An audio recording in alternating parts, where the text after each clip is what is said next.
You are listening to Becoming You Again, episode number 214, and I am your host, Karen Nelson. This is the podcast that helps you solidify your knowledge that divorce is the right decision for you. This is the podcast that helps you heal from the emotional roller coaster that you're going through as you go through your divorce. I'm glad you're here. Welcome to Becoming You Again, the podcast where you learn to step into your power as a woman in this world, where you learn to reconnect to your wholeness, your integrity, and bring into alignment your brain, your body, and your intuition after divorce. This is the podcast where you learn to trust yourself again and move forward toward a life that you truly want. You are listening to Becoming You Again, and I am your host, Karen Nelson.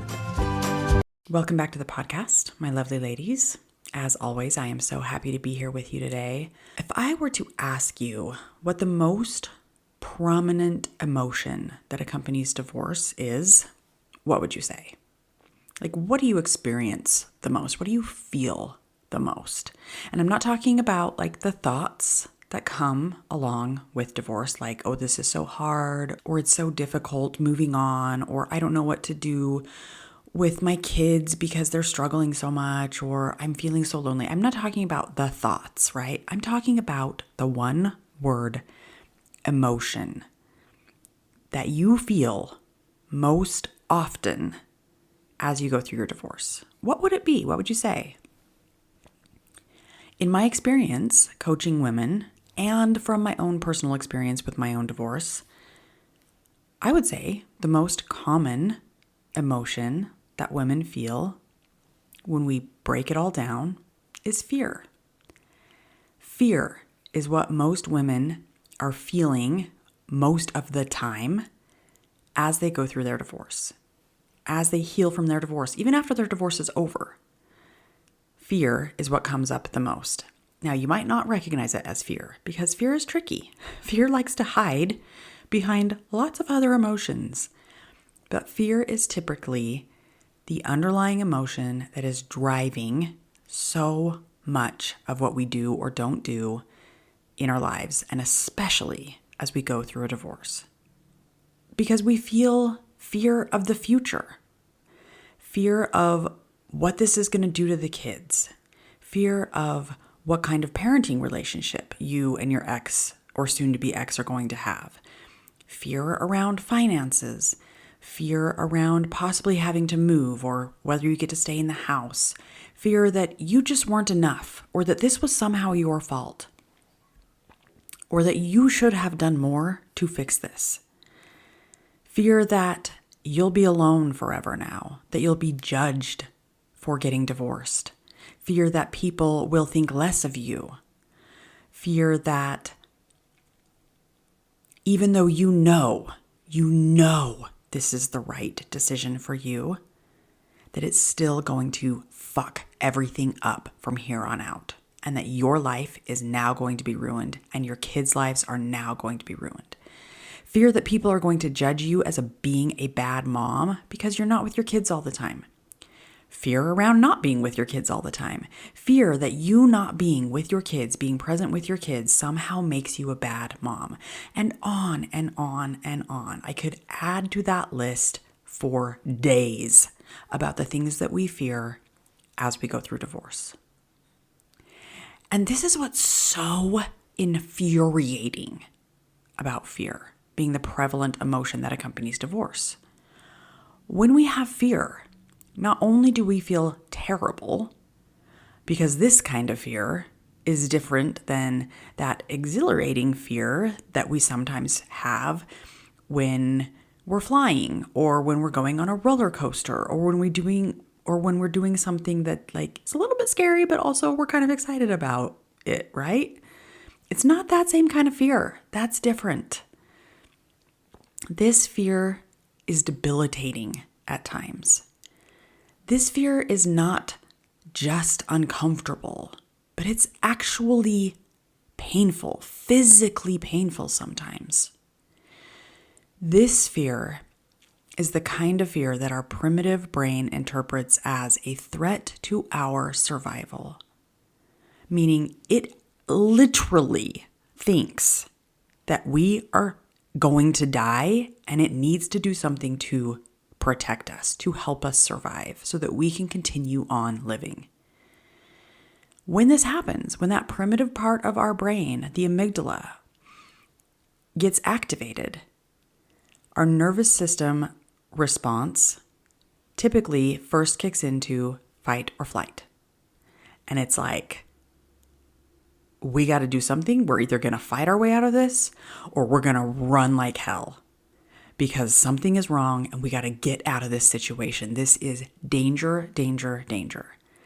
And then when the fear keeps happening over and over and over again, and we can't stop the fear, when we are still so scared of everything that's to come, of everything that we're unsure about, of all of the unknowns, because we've been stuck in the fight or flight for so long, what typically happens is we go to a freeze response. And a lot of times it's called a functional freeze, meaning you're still out there living your life. You're getting shit done. You're doing all the things, but your body, your nervous system is so overloaded with these emotions that haven't been processed through, that haven't been regulated, that the functional freeze kicks in.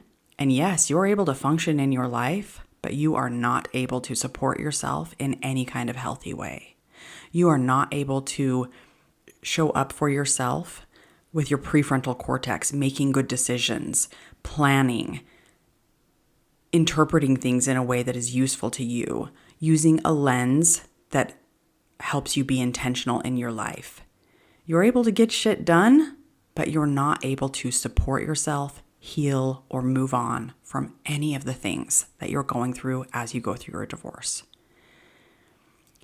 You are stuck in this constant, heightened nervous system response that could last for days. It could last for months, sometimes, depending on your healing and the tools that you have at hand, it could even go on for years. This fear keeps you from being able to make informed, intentional decisions. Because instead of being able to step into alignment with your brain, your body, and your intuition, where you're able to make intuitive, aligned decisions for yourself, instead, this fear is like a body armor that you're wearing that informs all of your decisions from a place of a false sense of survival rather than true direction for you.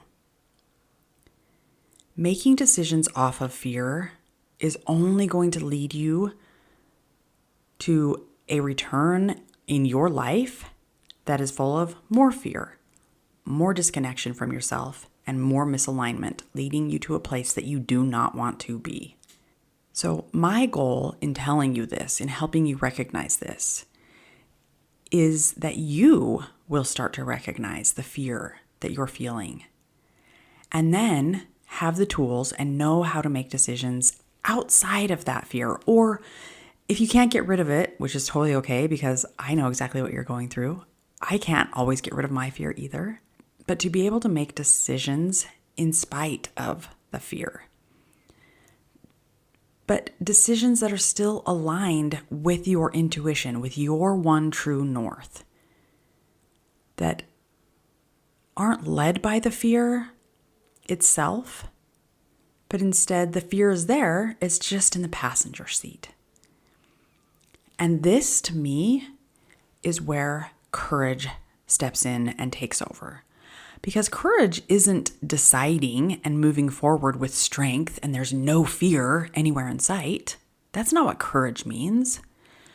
Courage is deciding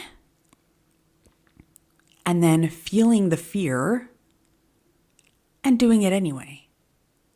You cannot have courage without fear, but you don't let fear be in the driver's seat. So how do we do that? How do we tap into our courageous selves and let fear come along for the ride, but not let it sit in the driver's seat as we go through a divorce? The answer is to reconnect to yourself. You need to be able to tap into your intuition. Your intuition is your ultimate true guide. It is the guide that is going to tell you what is best and right for you. Nobody else can tell you that. You're the one that deep down knows, truly knows what is best and right for you. And you need to learn how to reconnect with yourself so that you can tap into your intuition and trust yourself that you know it's in there somewhere. I promise you, you just have to learn how to tap into it. That happens when you are in alignment with your brain, your body, and your intuition. And once you're in that space, that's where you're able to have the fear, but use the courage to move forward and create returns in your lives. Returns meaning like the things that you want, like having the experiences in your life and the situations and the circumstances in your life that are intentional, that you've chosen, that are headed into the direction that you want to be going, that are in your best interest. You'll be able to make decisions that align with your integrity, with your priorities, with your values, because you know you and you trust you. This is where you get to move toward the things that you want and away from the things that you don't want anymore. So I'm going to give you 2 examples from my own life where I was able to use courage in the face of fear, and I was able to tap into my intuition as my guide. So the first time, I've told this story many times, but it's probably one of the most important stories in my life because it was a huge changing point for me. But also, it's one of the most important stories that I can tell always on this podcast because it has to do directly with divorce and my decision to get divorced. So I was going back and forth. My ex and I, we were married at the time. We were going back and forth on whether we should stay married, get divorced, what that means, how we should do it. Neither of us could come to a decision. We fought about it. And when I say fought, my ex and I didn't really fight. We had heated conversations. We had conversations where we were mean to each other with our words, but not typically with our voices. But anyway, we would have these conversations back and forth. What we should do, what shouldn't we do? What do you want? Why do I want? I don't know, blah, blah, blah. This is going to hurt and all the things, right? Which I'm sure many of you have had conversations like that. If not with your ex or your husband, you've had them with your friends or with yourself even, right? You're just not sure what you're going to do. And I was tired of it. I wanted an answer. I didn't want to keep doing this forever. But I was scared. I was so scared about what it all meant and what people would think about me and what I would think about me and how things were going to be in the future and if I'd be okay and if my kids would be okay and what my family, who was still very deeply had Mormon roots, would think of me and what the neighbors would think and how I'd be able to move on, and all of it, all of the things kept coming into my brain. And I was out on a walk one day, which was really one of the most healing things that I was doing for myself as I was going through this process of deciding what to do and sitting in this fear and letting fear guide me forever on what to do. But I was out on a walk and I just was tired of it all. I was tired of the fear even, of letting that be my guide. And I just asked myself, what do you want, Karen? What do you want? And I just gave myself permission for maybe the first time in my life, I don't even know, but at least the first time in my life in a very long time, to let everybody else's opinions of what they might think or how this might affect them go and just listen to me. Listen to me and my intuition and let that guide. And my answer came immediately. It was strong, but it was also very peaceful. I knew I want a divorce, and this is the right decision for me. I knew it. There was no denying that it was the right decision for me. And so I went back to my husband later that day. I told him I wanted a divorce, and he fought and he, argued and said, "Are you sure? I don't think this is right. I don't know if we should do this." And I said, "I know it's right. I know this is right for me, and I can't answer for him. I couldn't answer him. I will never be able to answer for him or anyone else in my relationships or in my life. But I knew for me, it was the right decision." And I had to lean on that knowledge, even through the fear, even when we told the kids and it was the scariest, hardest thing I've probably ever done. Even when I had to figure out how I was going to pay the bills by myself moving forward, how I was going to, deal with not seeing my kids half the time moving forward, how I was going to deal with all of the onlookers, how I was going to deal with having to tell my family that I was getting divorced from this man who I'd been married to for 20 years, how I was going to deal with myself and trusting myself that I would be able to figure it out and move on in my life and create happiness and create moments where I felt solid and successful and supported. I had to do that all through fear, but I always came back to this knowledge that I know this is the right decision for me. So that's the first story that I want to share with you. And the second story just happened a couple of weeks ago. It was actually like a month ago or maybe 2 now. But it was recently, much more recently than my divorce story was. I had been thinking about going to a protest that was being held in my capital city. And I had decided I'm going to go to the protest. I've never gone to a protest. This is important to me. I'm going to go. Nobody else that is in my sphere wanted to or could go. And so I was going to be going by myself. And I went to bed the night that I had decided. And I woke up the next morning. The protest was a couple days from now. I woke up the next morning and I was just feeling like really scared. I was feeling very, very scared. And I really kind of gave into that fear. And everybody who I had already told that I was going to the protest, I was like, I actually changed my mind. I'm not going to go. I'm scared. Like with this political climate, I don't know if it's safe to go to a protest. I'm really nervous about what could happen if there's other people there who are against what I'm protesting, and that's scary to me. If there's police there, what if I get arrested? I was just very scared, very nervous. I didn't know what would happen being there by myself. I was just scared, and I really let that fear take over and tell me, you don't want to do this. This is scary. This could be your survival. You better not go just to keep yourself safe, right? Which is a legitimate reason. I'm not saying that that's bad or wrong to listen to that fear. I'm just saying in this moment, I was letting it be my guide. And oftentimes we do it in times where it's not typically the best decision for us, okay? So a day went by or 2, and it's like the day before the protest. And I'm thinking about it, and the more I'm thinking about it, I'm just feeling so icky and crunchy. And I'm sitting in this fear, and I'm sitting in this ick. And I just keep thinking, why do I feel so off? What is going on with me? Why do I just feel so out of alignment with myself? And I just feel gross and icky. And again, I had to just take a beat and really get still with myself and listen.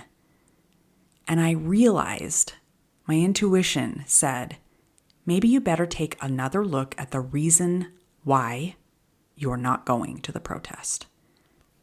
And so I did. I asked myself, do you guys ask yourself questions and then actually let yourself answer? I'm just, as I'm telling you the story, I'm wondering, how often do we actually, ask ourselves, what do you want? What's going on here for you? And then give yourself permission to just be real instead of just oh, it's fine. It's not a big deal. Just get over it. It's fine that you're feeling this way. Yeah, it's totally fine that you're feeling this way, but also maybe there's something underneath it that you need to listen to. Do you let yourself do that? It's a question. Just think about it for a minute. So anyway, back to the story. I asked myself, what's going on here? Why are you feeling so icky? What is it that is driving your answer about not going to this protest? And is that what you truly want? And again, the answer came quickly, swiftly, strongly, but peaceful. And I knew it immediately. I want to go to this protest, and the reason I'm not going is because I'm scared. And I knew in that moment I did not want to live my life with fear as my guide. I did not want to make decisions based in fear. Doesn't mean that I'm not going to feel fear. I'm still going to feel fear. I'm still going to be scared to do stuff or scared about the future or scared about these things. But I don't want that to be my guide when I make decisions. Sometimes I will. Sometimes I will still do this. I am not perfect. I will never tell you that I am the perfect person, that you need to listen to everything that I say because I am perfect in everything that I do. I will never say that because I know I'm not. And that's not my goal.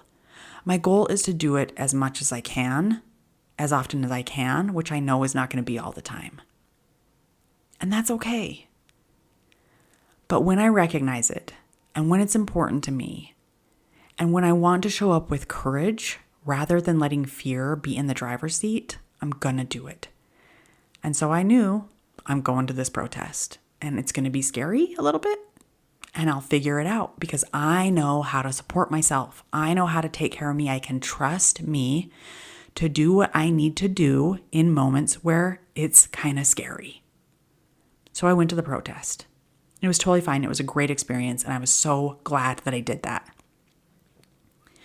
But what I was more proud of for me was that I didn't let fear be the guide to making my decisions. I have learned to love myself enough that I allow myself to listen to what it is that I truly need in moments. And then I do my best to give that thing to me. And I don't mean like the physical, I'm going to go buy myself, the new pair of shoes or whatever. That's not what I mean by what I need in this moment. What I mean by what I need in this moment is the inner support, the love, the comfort, the compassion, the grace, the permission to do what it is that is going to support me and love me and help me through this, that is going to reconnect me to me. That's what I'm talking about. Do you know how to love yourself? How do you love yourself more? How do you lean into listening to and being guided by your intuition rather than letting fear be your guide? This is what I work with when I work with my clients one-on-one. We work on this kind of stuff all the time. Almost every single week, we're working on how to reconnect to themselves, how to listen to themselves, how to be guided by their intuition, how to reconnect their brain, their body, and their intuition. We work on curating and developing self-trust. We work on being more compassionate with themselves. We work on showing up and trusting themselves deeply enough to where their intuition flourishes and it acts as their guide.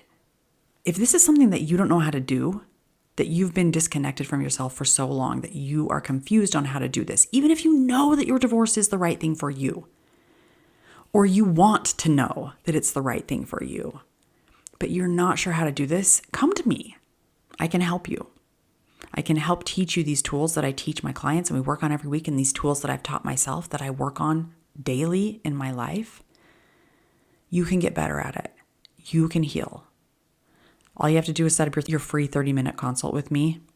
You can click the link in the description. You can go to my website. There's lots of places to find it.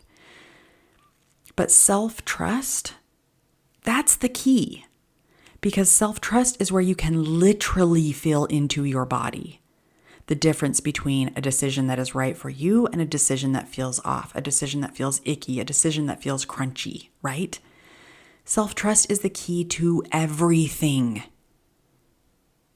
I can tell you all day long what I think you should do, but you're the one that has to decide if that is right for you. This is where self-trust comes in. Self-trust is developed and cultivated by having self-compassion. And self-compassion is really hard if you've never done it before. If you've always been the mean driver, the mean girl in your head telling you you're not good enough, keep doing it, keep working, keep going. Yeah, that works sometimes. But also sometimes what you really, truly need is compassion. Compassion from yourself. Self-trust is developed and curated by getting curious about who you are at your core. Self-trust comes from accepting all of the parts of you. All of them. The parts of you that are incredible and that are amazing and full of love and full of light. And the parts of you that are judgy and rude and that makes mistakes and that isn't your best self. How can you trust yourself a little bit more today? One way that you can do this is you can ask yourself, what do I truly want? Or what do I truly need in this moment? And then I want you to not base your answer off of what other people might think or what other people have told you or what other people might be thinking about you or what society has told you that you should do. But I just want you to be open to listening to you and the answer from your deepest self without judgment, whatever that answer might be. Sit with that for a minute. Sit with that answer and see how you feel. Because even if there is fear behind the answer, if it is in alignment with you and what's best and right for you, there will be a sense of knowing. And you might have to listen for it. You might have to get better at recognizing it. That's okay. The first few times we do things, we're not very good at them, especially if we've never done them before. It's not a problem. Doesn't mean that something's gone wrong. Just means we need to get better at it. The way that you feel this rightness for you, it might be similar to the way I feel it, which is like a knowing that is full of peace that just washes over me. Or yours might look different for you. But the more you feel it, the easier it gets to recognize it when your brain, your body, and your intuition are all in alignment. It gets easier for you to recognize the more you do it. And the more you can do that, the easier it is for you to show up in courage, even when you feel the fear. You got this. I promise you, you got this. You can do this. You are capable. Your intuition is there. It's been with you your whole entire life. You've just forgotten how to connect to it, and that's okay. You just need to remember how to reconnect to it and let it be your guide. Go practice. Get better at it. I love you all. You are amazing. I will be back next week. Hi friend, I'm so glad you're here and thanks for listening. I wanted to let you know that if you're wanting more, a way to make deeper, more lasting change, then working one-on-one with me as your coach may be exactly what you need. Together, we'll take everything you're learning in the podcast and implement it in your life with weekly coaching, real life practice, and practical guidance. To learn more about how to work with me one-on-one, go to KarenNelsonCoaching.com. That's www.KarenNelsonCoaching.com. Thanks for listening. If this podcast agreed with you in any way, please take a minute to follow and give me a rating wherever you listen to podcasts. And for more details about how I can help you live an even better life than when you were married, make sure and check out the full show notes by clicking the link in the description.